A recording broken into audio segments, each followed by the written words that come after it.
Hello friends, मैं हूं वीरेंद्र और आप देख रहे हैं मेरा चैनल वीटेक। और आज मैं इस वीडियो में लेकर आया हूं जो हाल ही में गवर्नमेंट ने एग्रीकल्चर फील्ड में 3 नए रिफॉर्म्स, नए बिल्स को लाई है जो कि किसानों के लिए हैं, एग्रीकल्चर फील्ड के लिए हैं। तो इन बिलों पर गवर्नमेंट का कहना है कि आने वाले टाइम में ये किसानों के लिए गेम चेंजर साबित होंगे और उनकी इनकम को बढ़ाएंगे। अदर साइड अगर मैं अपोजिशन की बात करूं तो उनका कहना है कि ये जो बिल्स गवर्नमेंट लाई है वो किसानों के लिए नुकसानदायक हैं और उनके भविष्य को ख़राब करेंगे। तो अगर 1947 से अब तक की मैं बात करूं तो जो भी गवर्नमेंट पावर में होती है और जो भी वो काम करते हैं वो सारे अच्छे होते हैं। ये हर गवर्नमेंट का कहना होता है। दूसरा, अदर साइड अपोजिशन की बात करूं तो गवर्नमेंट कितना भी अच्छा काम करे लेकिन अपोजिशन हमेशा उसको क्रिटिसाइज़ करेगा, उसको गलत बताएगा। ये बेसिकली ये उनका काम है। इस पर मैं एक ही बात बोलूँगा कि जाके पैर न परी बिमाई, वो क्या जाने पीर पराई। तो एक किसान का दर्द किसान ही समझ सकता है। तो इन बिल्स में क्या अच्छाइयाँ हैं, क्या बुराइयाँ हैं, एक किसान ही इसको बताए और किसान फीडबैक जब देगा तभी हम समझ सकते हैं कि वो अच्छा है या बुरा है।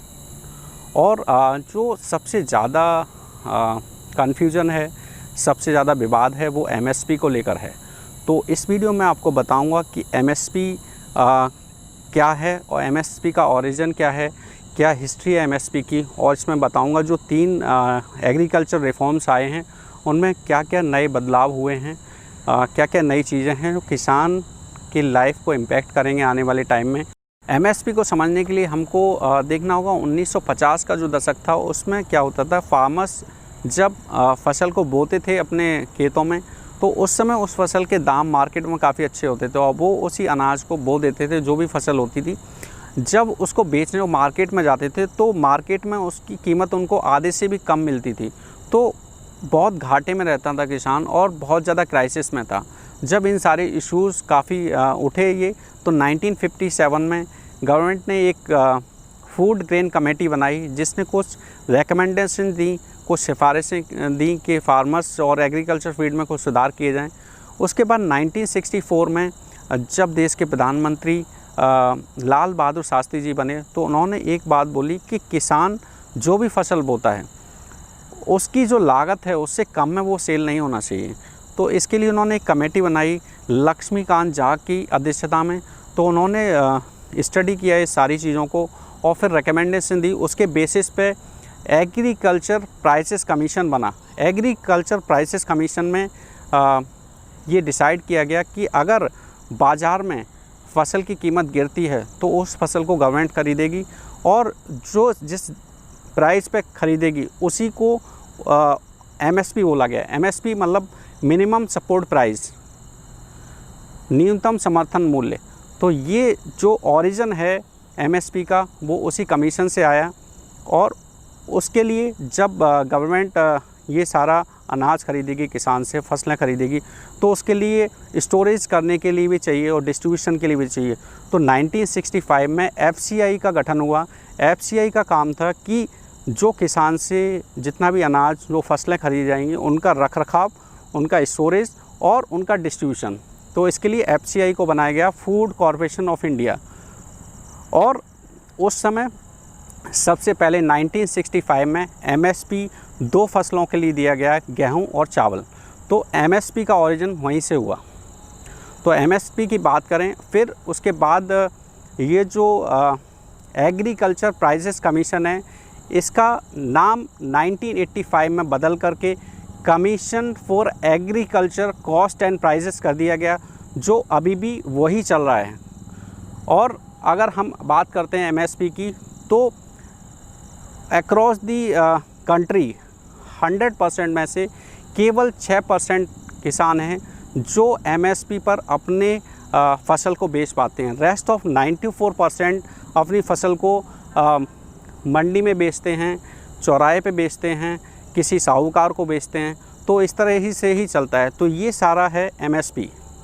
पहला जो बिल है वो किसानों का जो प्रोड्यूस उसको मार्केटेड ट्रेडिंग एंड कॉमर्स को लेकर है, जिसमें अमेंडमेंट किए गए हैं। अमेंडमेंट ये हैं अभी तक क्या होता था, किसान जितना भी प्रोड्यूस कर रहा है, दालें कर रहा है, अनाज कर रहा है, सब्जियां कर रहे हैं, उन सबको वो एक मंडी में बेचता था जो कि सरकारी मंडी होती थी और जो कि APMC के अंडर आती थी, जो कि कंट्री में अक्रॉस दी कंट्री 7000 मंडियां हैं जिनमें किसान अपना सब्जियां, दाल, अनाज जो भी प्रोड्यूस कर रहा है उसको आकर के बेचता है।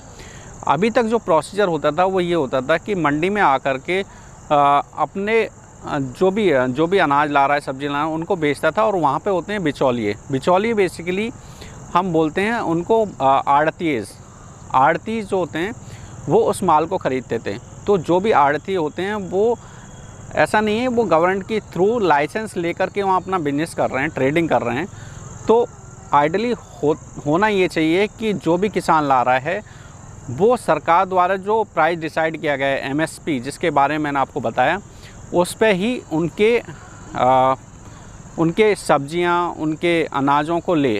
पर एक्चुअली ऐसा होता नहीं है। होता इसलिए नहीं है कि सारे आड़तीज़ हैं, जो बिचौलिए हैं, वो अपना एक यूनिटी कर लेते हैं और एक प्राइस डिसाइड कर लेते हैं MSP से नीचे, तो उसी पे बाइंग करते हैं। तो उस पे होता क्या, किसानों को होता है बहुत लॉस, कि मतलब वो इतनी लागत लगा रहा है और उसको प्रॉफिट कुछ नहीं मिल रहा है। तो ये सारी चीज़ों को लेके उसमें अमेंडमेंट किया गया है। अमेंडमेंट अब ये है कि किसान अपनी जो भी प्रोड्यूस कर रहा है, चाहे वो अनाज हो, चाहे सब्जियां हो, चाहे दालें हों, वो अब कंट्री के किसी भी स्टेट में जा कर के उसको बेच सकता है। ये सारी चीज़ें इस बिल में अमेंड की गई हैं। पहले भी ऐसा था, ऐसा नहीं था कि पहले किसान नहीं बेच सकता था। बट फ़ायदा अब ये होगा कि जब भी किसान अपने अनाज को, अपने सब्जियों को जो भी सेल करने के लिए दूसरे स्टेट में जाता था, उसमें उसको टैक्स देना पड़ता था। स्टेट का जो टैक्स होता था वो अब उसको टैक्स नहीं देना पड़ेगा, पहला। दूसरा, जो 2.5% अराउंड जो है, जो बिचौलिए लेते थे उसकी उपज पे, जो भी होती थी, जो प्रोड्यूस कर रहा है उस पर, वो नहीं देना होगा। दूसरा फ़ायदा ये है। तो अभी देश के किसी भी कोने में, किसी भी स्टेट में जाके वो अपने प्रोड्यूस जो भी कर रहा है उसको बेच सकता है और बेनिफिट ले सकता है। तो ये इसका फ़ायदा है, ये एक अच्छी बात है किसानों के लिए। दूसरा जो बिल है वो farmers agreement on price assurance and farm services को लेकर है। इसका मतलब ये है कि इसमें जो कॉन्ट्रैक्ट फार्मिंग है उसको काफ़ी बढ़ावा दिया गया है। कॉन्ट्रैक्ट फार्मिंग क्या होती है मैं इसमें बताऊंगा आपको। कॉन्ट्रैक्ट फार्मिंग ये है कि जैसे बड़ी बड़ी कंपनियां हैं, लाइक लेज़ हो गया, जो चिप्स बनाता है, ठीक है, अक्रॉस दी कंट्री उसका चिप्स जो है वो हर स्टेट में, हर शहर में, हर टाउन में मिलता है। उसी तरह से जैसे पार्ले है, पार्ले का बिस्किट आपको हर जगह अवेलेबल होगा कंट्री में। तो क्योंकि इनका जो ऑपरेशन है वो अक्रॉस दी कंट्री काफ़ी लार्ज स्केल पे ये लोग अपना प्रोडक्शन भी करते हैं, अपना सेल भी इनका उसी हिसाब से है। तो ये जो कंपनियां हैं, जो बड़ी बड़ी कंपनियां हैं, उनको जो रॉ मटेरियल चाहिए वो ख़रीदते हैं मंडी से, तो उनको भी काफ़ी महंगा मिलता है, वो काफ़ी हाई कॉस्ट में मिलता है, क्योंकि उसमें बिचौलिए जो हैं अपना मार्जिन भी ऐड करके देते हैं। तो अभी क्या होगा, जब कॉन्ट्रैक्ट फार्मिंग करेगा वो फार्मर से जा कर के, तो उसमें फार्मर और उस कंपनी दोनों को फ़ायदा होगा। वो ऐसे फ़ायदा होगा कि सपोज लेस कंपनी जाती है किसी भी गांव में जैसे 50 लोगों का जो लैंड है उस पर बात करेगी, अपना चेक करेगी कितना प्रोडक्शन उनको चाहिए, अपने इंजीनियर को बुला करके वहाँ चेक कराएगी कि कितना प्रोडक्शन कितने लैंड में हो सकता है। तो उतनी ही ज़मीन को वो एक्वायर कर लेंगे और उतने ही किसानों से मिल कर के एक एग्रीमेंट करेंगे कि भाई इसमें आप इस सीज़न में आप आलू बो दो और आलू का रेट मैं आपको दूंगा 20 रुपये। तो 20 रुपये, तो होता क्या है, अभी तक होता क्या है कि जब भी किसान जिस भी फसल को बोता है, तो जब वो बोता है तो उसका प्राइस बहुत अच्छा होता है, लेकिन जब मार्केट में सेल करने जाता है 3 से 4 महीने बाद, तो उसने जितनी लागत लगाई है उतना भी उसको नहीं मिलता है। अब इसमें फ़ायदा ये होगा, जो कंपनी किसान से एग्रीमेंट करेगी वो पहले ही प्राइस को एश्योर कर देगी कि मैं आपको 20 रुपये किलो ही आपसे ख़रीदूँगा। तो यहाँ पे फ़ायदा किसान को ये होगा कि भाई उसको एश्योरेंस मिल गया एग्रीमेंट में कि उसका जो भी प्रोडक्शन हो रहा है उसका प्राइस और प्रॉफिट सारी चीज़ें एश्योर हैं। तो ये एक सबसे अच्छा फ़ायदा है। और ऐसा इसलिए है कि जो बीच में जो बिचौलिए हैं, जितने भी ट्रेडर्स हैं जो किसान से ख़रीदते हैं और एंड कंज्यूमर तक उसको बेचते हैं। तो सपोज़ फॉर एग्ज़ाम्पल आप एक प्याज को ले लो कि जो प्याज की कीमत किसान को मिलती है वो 10 रुपये, 10 से 12 रुपये किलो, और वही प्याज जो एंड कंज्यूमर है, आप और हम लोग, हमको मिलती है 50 रुपये। तो 10 से लेकर 50 ना 40 रुपये तक का जो है वो बीच में इतने बिचौलिए हैं कि वो एंड कंज्यूमर तक पहुंचते पहुंचते 50 रुपीज़ केजी हो जाती है। तो जब कंपनी और फार्मर दोनों के बीच में कांटेक्ट होगा तो ये जो मार्जिन है वो रिड्यूस हो जाएगा, तो दोनों को ही प्रॉफिट होगा इसमें।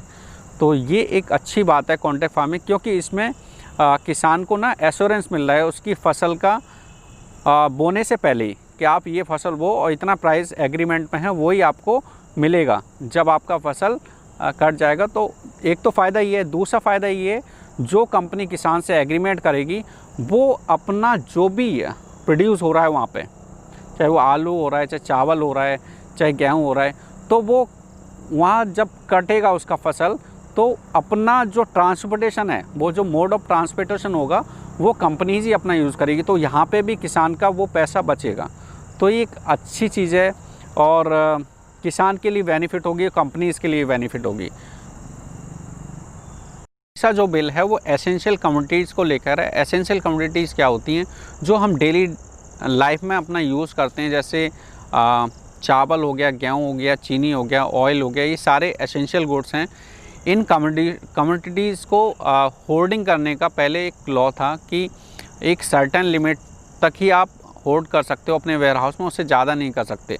और उसे अगर ज़्यादा करते हैं तो आपके वेयरहाउस, आपके गोदाम को सील कर दिया जाएगा। उसमें अमेंड करके अभी कर दिया गया है, कोई भी बिजनेसमैन, कोई भी ट्रेडर, कोई भी कंपनी अनलिमिटेड बाइंग कर सकती है और उसको अपने वेयरहाउस में होल्ड करके रख सकती है।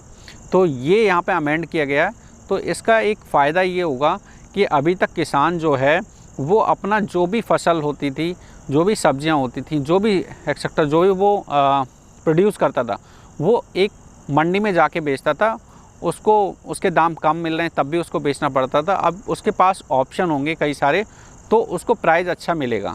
लेकिन सेम पॉइंट ऑफ टाइम एक यहाँ पर ड्रॉबैक ये भी है कि जब कंपनियाँ किसी भी एसेंशियल कमोडिटीज़ को होल्ड कर लेंगी एक लार्ज स्केल पे, तो उसमें क्या होगा, जब कोई भी कमोडिटी बहुत प्राइस उसका लो है तो उसको एक अच्छी क्वांटिटी में वो बाय कर लेगा और कुछ समय के लिए उसको होल्ड कर देगा। जब मार्केट में डिमांड होगी उसकी तो उसको वो सेल करेगा हायर प्राइस पे। तो यहाँ पे एक फ्लक्चुएशन आएगा प्राइस में, जो कस्टमर के लिए भी होगा और हम सब के लिए उसको इम्पैक्ट करेगा। दूसरा फ़ायदा ये है किसान के लिए कि किसान को जो है जब वो फसल बोएगा और जो भी फसल बो रहा है तो उसके लिए वो सेल करने के लिए उसके लिए ऑप्शन बढ़ जाएंगे, उसको प्राइस अच्छा मिलेगा। लेकिन जैसे मान लो इस वाले सीज़न में उसने गेहूं सेल किया और किसी भी ट्रेडर ने एक अच्छे स्केल पर उसको बाय करके और होल्ड कर लिया, जब नेक्स्ट सीज़न उसने फिर गेहूं बोया, गेहूं बोने के बाद वो जाएगा तो बोलेगा भाई मेरे पास तो माल ऑलरेडी वेयरहाउस में, मैं इस नहीं लूँगा, अगर लूँगा भी तो इस रेट पे लूँगा। तो उसको वहाँ पे वो कम दाम दे सकता है। कहता है भाई आपको, क्योंकि किसान के पास ना तो वेयरहाउस है ना होल्डिंग करने के लिए ऐसी जगह है कि उसको होल्ड कर ले, उसको तो अपनी फसल का इंस्टेंट सेल करके अपनी लाइफ को चलाना है। तो ये सारी चीज़ें हैं इसमें। तो दोस्तों ये मैंने बताई इस वीडियो में आपको तीनों बिल्स जो फार्म को लेकर हैं, फार्मर्स को लेकर हैं, एग्रीकल्चर को लेकर के हैं, जो नए नए सुधार हुए हैं इसमें, नए चेंजेस हुए हैं, वो मैंने आपको बताए। तो कमेंट बॉक्स में ज़रूर बताइए दोस्तों कैसे लगा मेरा वीडियो, और थैंक यू। जय हिंद दोस्तों। आई होप दोस्तों ये इन्फॉर्मेशन आपको पसंद आएगी। अगर ये वीडियो आपको अच्छा लगता है तो लाइक कीजिए, शेयर कीजिए, और अगर आपने मेरे चैनल को अभी तक सब्सक्राइब नहीं किया है तो मेरे चैनल को सब्सक्राइब कीजिए, जिससे आपको नए अपडेट्स और नए वीडियोस मिलते रहें। आप चाहें तो मुझे फेसबुक पर ज्वाइन कर सकते हैं और इंस्टाग्राम पर फॉलो कर सकते हैं। Thank you.